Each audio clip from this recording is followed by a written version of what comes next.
দেখো চলতরিৎ চ্যাপ্টারের একটা মোস্ট ইম্পর্টেন্ট প্রশ্ন নিয়ে আমরা আলোচনা করব। বলেছে 3 ওহম 4 ওহম এবং 5 ওহম রোধ বিশিষ্ট তিনটি পরিবাহীকে একটি কোষের সঙ্গে সমান্তরাল সমবায়ে যুক্ত করলে কোন রোধটির মধ্য দিয়ে সর্বোচ্চ ও কোনটির মধ্য দিয়ে সর্বনিম্ন তড়িৎ প্রবাহিত হবে। এটা বলে রাখি মাধ্যমিক 2016 সালে কিন্তু এই প্রশ্নটা এসেছিল, তাই এটা পরীক্ষায় আসতেই পারে।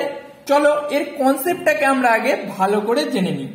তো আমরা কি জানি, ওহমের সূত্র অনুসারে তোমরা লিখবে আর রোধের দু প্রান্তে বিভব প্রভেদ প্রয়োগ করলে যদি তড়িৎ প্রবাহ মাত্রা I হয় তাহলে ওহমের সূত্রানুযায়ী আমরা জানি V = IR।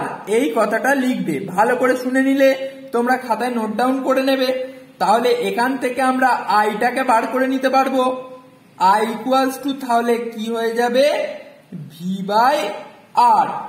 এবার তোমাদের এখানে একটা জিনিস আমি মনে করিয়ে দিই, যেটা হচ্ছে তোমরা সকলেই জানো সমান্তরাল সমবায়ের বিভব প্রভেদ স্থির থাকে। এই কথাটা তোমরা আগেও পড়েছো, আবার আমি তোমাদের মনে করিয়ে দিলাম। তাই সেক্ষেত্রে তড়িৎ প্রবাহ মাত্রা কি হবে, রোধের ব্যস্তানুপাতিক হবে, অর্থাৎ I ভ্যারিজাস 1/R হবে। তাই তো, যেহেতু বিভব প্রভেদটা স্থির থাকে।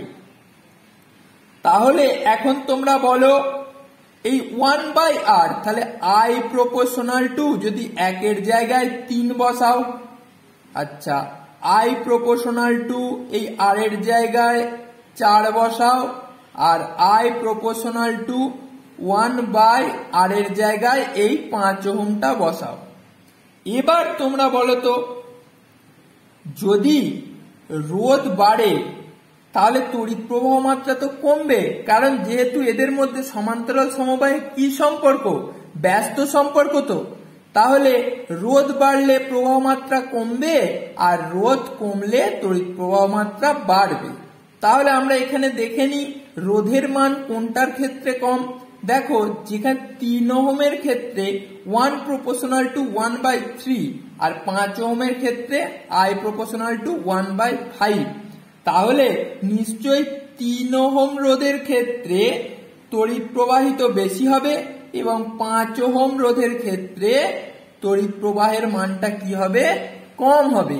আশা করি বুঝতে পেরেছো। খুব ইম্পর্টেন্ট একটা প্রশ্ন, আমি খুব ভালোভাবে বুঝিয়ে দিলাম তোমাদের।